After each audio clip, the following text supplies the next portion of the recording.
সুরভির বাচ্চার সঙ্গে আবারও কি বিপদ হতে চলেছে গাইস। কিশোরী মা ওয়েব সিরিজটির 6 নম্বর এপিসোডে সুরভির বাচ্চার সঙ্গে কি ঘটবে সেটাই জানতে পারবেন আজকের ভিডিওটি। একটু ধৈর্য সহকারে না টেনে সম্পূর্ণ ভিডিওটি দেখলে ইতিমধ্যেই কিন্তু অলরেডি আপলোড করা হয়ে গেছে জেএইচ ড্রামা ইউটিউব চ্যানেলে কিশোরী মা নাটকের 5 নম্বর পর্বটি। যারা এখনও দেখেননি জেএইচ ড্রামা ইউটিউব চ্যানেল থেকে এখনই দেখে আসতে পারেন।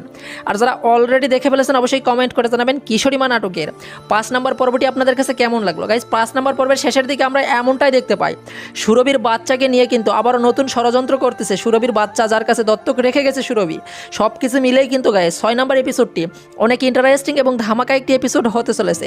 আর এই কিশোরী মা নাটকের 6 নম্বর এপিসোডটি কবে আসবে সেটা বলার আগে আজকের ভিডিওটি কে কোন জেলা থেকে দেখছেন সেটা অবশ্যই কমেন্ট বক্সে লিখতে ভুলবেন না। আর কিশোরী মা ওয়েব সিরিজটি কার অভিনয় সবচেয়ে বেশি ভালো লাগে তার নাম কমেন্ট বক্সে দেখতে চাই। 6 নম্বর পর্বটি দেখার জন্য কারা কারা অধীর আগ্রহে বসে আছেন তাদের নামও কমেন্ট বক্সে লিখতে ভুলবেন না। অলরাইট গাইস, কিশোরী মা নাটকের 6 নম্বর পর্বটি আপলোড করা হবে খুব শীঘ্রই। তার আগে বলেন এই 6 নম্বর পর্বটি সবার আগে কিভাবে দেখবেন।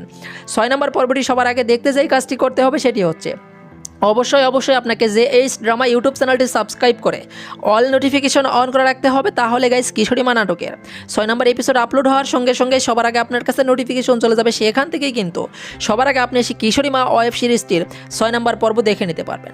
এখন বলি গাইস 6 নম্বর পর্বটি কবে আপলোড করা হবে। So guys shooting editing colour script writing সব কিছু মিলে 5 থেকে 7 দিন অথবা এক্সের সময় লাগলে 8 থেকে 10 দিন লাগতে পারে। এর মধ্যে আপনারা পেয়ে যাবেন জেএইচ ড্রামা ইউটিউব চ্যানেলে কিশোরী মা নাটকের 6 নম্বর পর্ব। আশা করছি গাইস বিষয়টি বোঝাতে পারছি।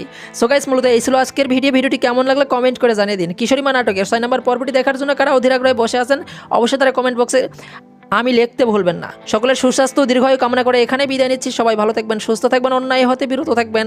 ধন্যবাদ সবাইকে।